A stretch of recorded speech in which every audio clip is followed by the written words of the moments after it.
Trading হালাল নাকি হারাম? অনুগ্রহ করে বিষয়টি পরিষ্কারভাবে বলবেন। আমি ফরেক্স ট্রেডিং শিখতে চাই। কিন্তু আমার পরিবারের কাছে এই ট্রেডিং এর জ্ঞান নেই। তারা এটা বোঝেন না।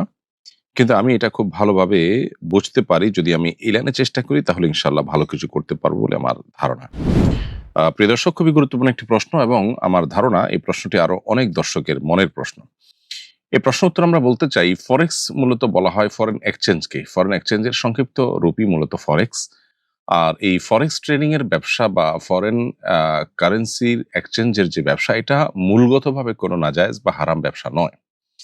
কিন্তু ফরেক্স ট্রেডিং এর যে প্রচলিত রূপ আছে অনলাইনে, যে আপনি $1000 বা $2000 দিয়ে একটা অ্যাকাউন্ট আপনি ওপেন করলেন। এরপর নিয়মিতভাবে এই ব্যবসা চলমান থাকে।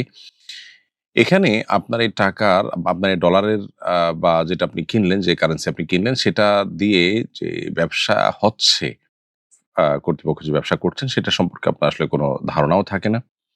আ এবং আপনি আ সেই ব্যবসার ডিটেইল তো দূরের কথা, মৌলিক বিষয়গুলো আপনার জানার সুযোগ থাকে না। সবচেয়ে বড় বিষয় হলো যে এখানে যেই আ আপনার ফরেন কারেন্সি কেনাবেচা হচ্ছে আপনার এই টাকা দিয়ে, সেটার আ নামেমাত্র আপনি মালিক হচ্ছেন। মূলত এর হস্তান্তর প্রক্রিয়া সম্পন্ন হয় না। অর্থাৎ আপনার কাছে সেটি আসে না, হস্তগত হয় না। তার আগে আবার সেল হয়ে যাচ্ছে। শরিয়ার একটা গুরুত্বপূর্ণ মূলনীতি হলো, কোনো মাল, কোনো সম্পদ কেনার পর সেটা হস্তগত হওয়ার আগে সেল করা জায়েজ নেই। এরকম আরো অনেকগুলো বিষয় আছে এখানে, যে বিষয়গুলোর কারণে ফরেক্স ট্রেডিং এর প্রচলিত রূপ এটি শরিয়া দৃষ্টিকোণ থেকে জায়েজ নয়।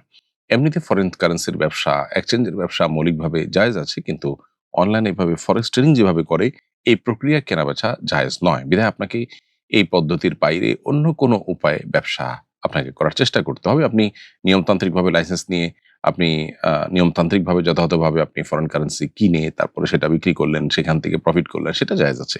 কিন্তু এর বাইরে আপনি ফরেক্স ট্রেডিং বা এ জাতীয় আরো যেগুলো আছে ডে ট্রেডিং টাইপের, এগুলোতে আপনি ইনভেস্ট করলে সেটা জায়েজ হবে না। এ বিষয়ে আল্লামা তাকি উসমানী সাহেব হাফিজাহুল্লাহ সহ আরো অন্যান্য উলামা ইকরামের ফতোয়া রয়েছে। বিস্তারিত আপনি জানতে পারেন বাংলাদেশের আ অর্থনীতি, ইসলামিক ফাইন্যান্স এবং ইসলামী অর্থনীতি বিষয়ক একটি গুরুত্বপূর্ণ প্রতিষ্ঠান এফএ কনসালটেন্সি, তাদের বিস্তারিত একটি ফতোয়া রয়েছে এই মর্মে। সেখান থেকে আপনি আরো ডিটেইল জেনে নিতে পারবেন তাদের ওয়েবসাইট থেকে।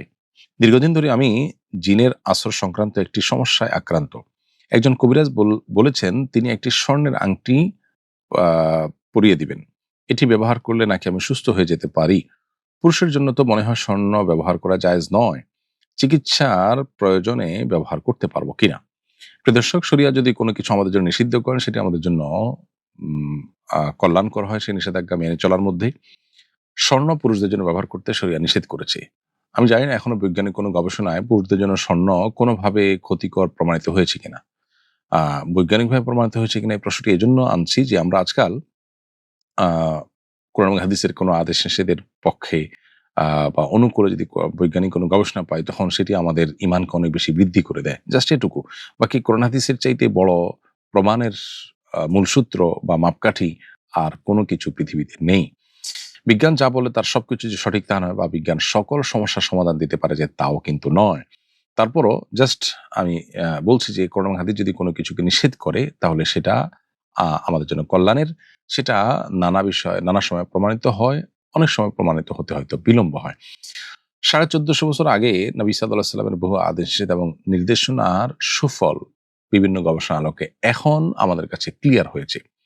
কিন্তু তখনকার মানুষের কাছে ক্লিয়ার ছিল না। বিধায় স্বর্ণ পুরুষের জন্য ব্যবহার করা নিষিদ্ধ, এ বিষয়টি সুপ্রমাণিত, এবং পুরুষের জন্য এটা ব্যবহার করা ক্ষতিকর। সেটা দুনিয়ার ক্ষতি হোক, আখিরাতের ক্ষতি হোক, ক্ষতিকর সন্দেহাতীতভাবে, বিধায় পুরুষের জন্য এটা ব্যবহার করা জায়েজ নয়। এবং আজ হোক কাল হোক সেটি প্রমাণিত হবেই আমাদের কাছে যে কোরআন এবং হাদিস যা নিষেধ করেছে তা আমাদের জন্য ক্ষতিকর। বিধায় এটা থেকে আমাদেরকে বেঁচে থাকতে হবে। এমনকি চিকিৎসার প্রয়োজনেও এটি আপনি করতে পারেন না। কোনো রাখি যদি আপনাকে নাজায়েজ কাজ করতে বলে তাহলে সেটি আপনি করবেন না। বরং জায়েজ যে কোনো বিষয় দিয়ে আপনি রুকিয়া করতে পারেন। বিধায় আপনার রুকিয়ার অংশ হিসাবে, ঝাড়ফুঁকের অংশ হিসাবে আপনি স্বর্ণের আংটি পড়তে পারেন না, যেটি শরিয়াতে পরিষ্কারভাবে নিষিদ্ধ ঘোষণা করা হয়েছে। সেটা কোনো সঠিক রুকিয়াহ বা ঝাড়ফুঁক হতে পারে না।